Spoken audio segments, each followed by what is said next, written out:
लोकसभा चुनाव के नतीजों के कुछ घंटों के अंदर ही कांग्रेस के सहयोगी दल अपनी नाराजगी जाहिर करने लगे हैं। राष्ट्रीय लोकतांत्रिक पार्टी और भारतीय आदिवासी पार्टी ने कांग्रेस के रवैये पर सवाल उठा दिए हैं। हनुमान बेनीवाल और राजकुमार रोत का कहना है कि कांग्रेस हमें तवज्जो नहीं दे रही है। अब बड़ा सवाल यह है कि क्या राजकुमार रोत और हनुमान बेनीवाल का कांग्रेस से मोह भंग हो गया है? क्या राजकुमार रोत और हनुमान बेनीवाल बीजेपी के बड़े नेताओं के संपर्क में है? और अब लोगों के मन में बड़ा सवाल यह भी उठने लगा है कि क्या यह दोनों नेता बीजेपी के साथ जा सकते हैं? तो देखिए, होने को तो कुछ भी हो सकता है और इससे पहले भी कई बार हो चुका है। विस्तार से जानते हैं। देखिए, लोकसभा चुनाव के नतीजों के बाद राजस्थान में सियासी हलचलें एक बार फिर तेज हो गई है। प्रदेश में कांग्रेस ने 10 साल बाद जबरदस्त वापसी करते हुए बीजेपी को शिकस्त दी है।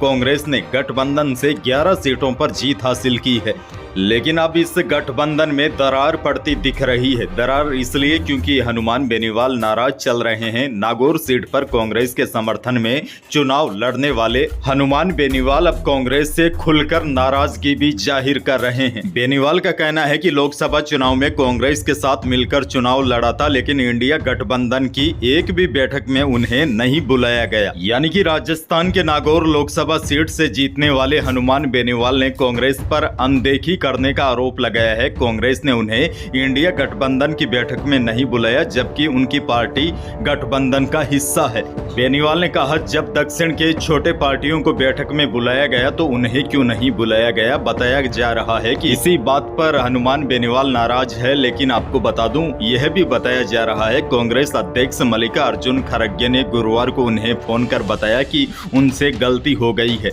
बेनीवाल ने कहा कि अगर यह गलती से हुआ है तो भी कांग्रेस की भयंकर भूल है। देश को सभी सांसदों की जरूरत है और बेनीवाल जैसे आदमी को भूल जाया जाता है। बेनीवाल ने तो यह तक कह दिया, आरएलपी को कांग्रेस से 3 लाख वोट मिले, जबकि कांग्रेस को आरएलपी के 20 लाख वोट मिले हैं। बेनीवाल ने कहा है कि इसी की वजह से कांग्रेस ने राजस्थान में इतनी सीटें जीती है।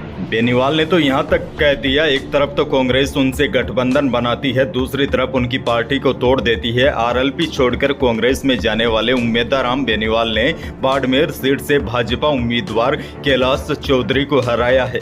हालांकि जब उनसे पूछा गया कि कांग्रेस अगर उन्हें आगे भी नजरअंदाज करती है तो क्या वह भाजपा नीत एनडीए गठबंधन में शामिल होंगे, इस पर बेनीवाल ने कहा कि वह इंडिया गठबंधन में ही रहेंगे, एनडीए में नहीं जाएंगे। लेकिन साथ ही में उन्होंने यह भी कहा है कि वह अग्निवीर योजना के खिलाफ राज्य में अभियान चलाएंगे। बेनीवाल ने कहीं न कहीं यह भी संकेत दे दिए हैं कि अगर भाजपा उनकी मांगे मान लेती है तो फिर वह विचार कर सकते हैं। आपको बता दूं, पहले हनुमान बेनीवाल बीजेपी के ही साथ थे, लेकिन 2020 में कृषि कानूनों के विरोध में उन्होंने एनडीए छोड़ दिया। अब राजनीति के जानकारों की माने तो राजनीति में आगे क्या होने वाला है इसका किसी को कुछ नहीं पता चलता।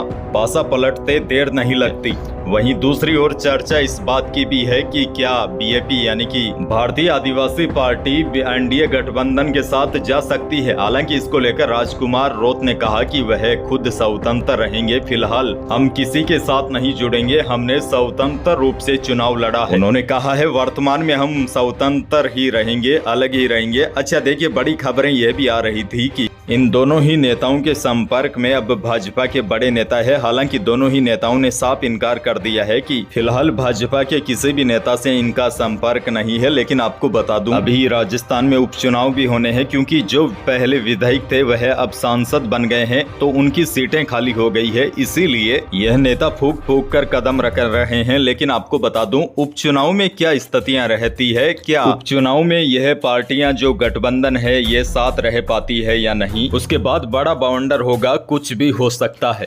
और आरएलपी और बीएपी ने तो कांग्रेस के रवैये पर सवाल भी खड़े कर दिए हैं। हनुमान बेनीवाल और राजकुमार रोत का कहना है कि कांग्रेस उन्हें अभी से तवज्जो नहीं दे रही है। ऐसे में माना जा रहा है राजस्थान में कहीं न कहीं आने वाले दिनों में बड़ा राजनीतिक उलटफेर हो सकता है।